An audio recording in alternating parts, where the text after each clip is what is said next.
Well, one of the big talking points on the lead up to the 2017 Super Rugby season is of law variations that will be applied throughout Super Rugby. In fact, globally, but in Super Rugby, we'll see a couple of changes, and 5 variations in total have been spoken of. And I've got a man here with me to talk us through them who knows all about the law and rugby. Mark Lawrence, good to see you.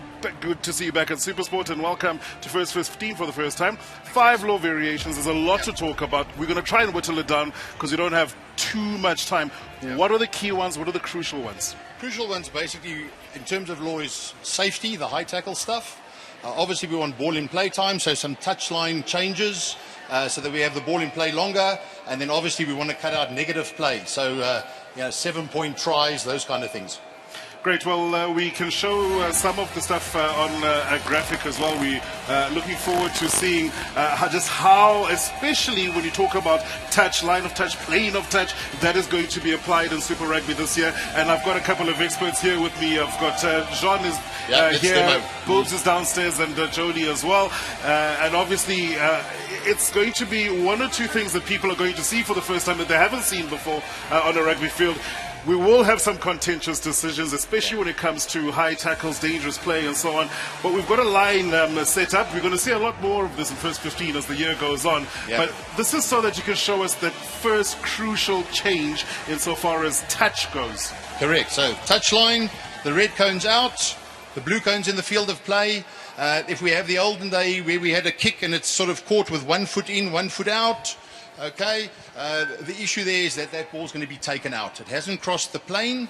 It's now taken out by that player, which is a big change. Again, Mark, just for the viewer out there, so the important thing here is actually the line. So always know where the line is. If the ball had to stay, Charlie, if you throw back to me, if the ball had stayed inside the play and line of plane of the line, then it says line out to this team.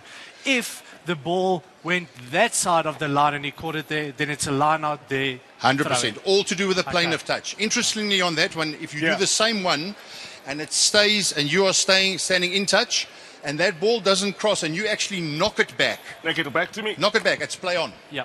The ball is not out because the ball hasn't crossed the plane. So things to take into consideration: if the ball has crossed the plane and you jump, catch and land inside, then the ball is out. So continuing on that one, just to make sure there's no confusion, we've often seen, if Jean, you were to pass me the ball out and I pop it back in, it's out. That's fine now because you're not out. You've caught it. Because I'm in. See, there you go. So, so that stays the same. It's tricky. That stays the same. Correct. What if then I catch the ball and all my movement and you land out? That's the classic one. That's a classic one. You have taken the ball out. Okay. It's now their line out. In the past, we said if you caught it and landed out, it was kicked out direct. Exactly. Now we're saying it's not direct.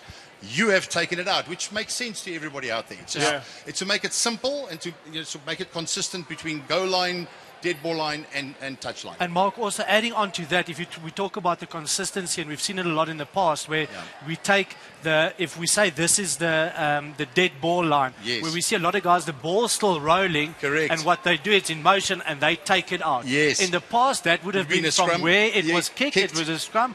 Now, it's just 22. So if you take it from outside the field of play into a dead ball area, into the in goal, it will be a 22. 5 meter scrum. 5 meter scrum. From the in goal, from in play into in goal, 5 meter scrum. Because you've taken it back in. And same thing, if it's a 22 meter line, you take it outside 22 into 22, I kick it out, then it's direct right here from where I kicked from. So, I think the point is we're making that consistent now for goal line, AB line, dead ball line, and the touch line. Right, I'm going to jump in quickly because we don't have too much time. As I mentioned, we are going to be doing a lot more of these in the SuperSport arena as the show continues throughout the year. Very quickly, high tackles, dangerous tackles. That's something that's been widely spoken about in the Northern Hemisphere, and nothing changes, Mark. It's just the consistency with which the laws are being applied. Nothing changes. These players will tell you they played rugby when it was a man's game. We took a lot of high shots and we just played on. Now the onus is on the tackler to tackle safely and within law. So what happens is if I'm tackling you...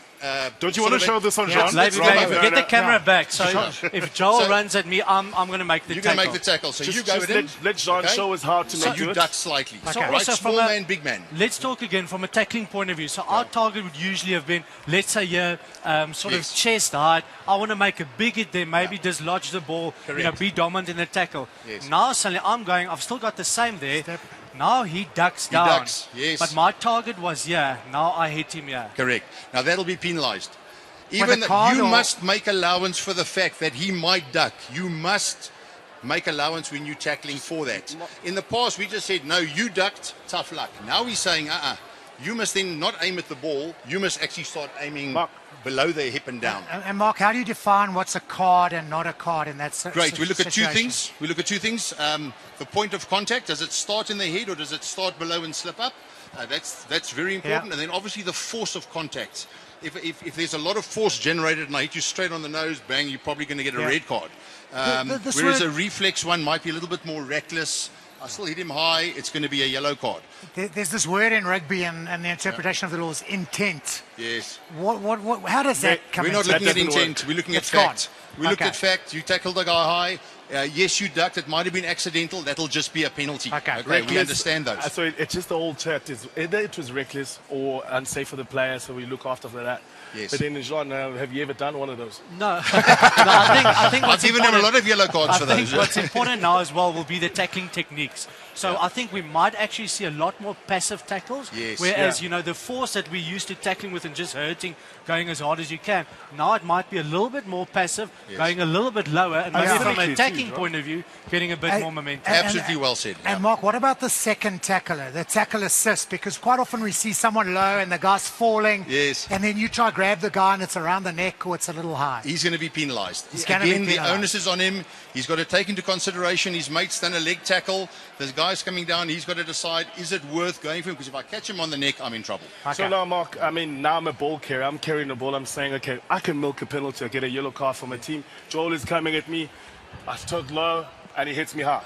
Yeah. Now what about the cynical play? Now that we're going to deal with. If you're going to try and milk us for a penalty, we are going to deal with that. It's a contrived infringement, and it's bad for the game. It's not played in the true spirit. So, Bubs, when they told you to use your head, head, it's like taking a dive, eh?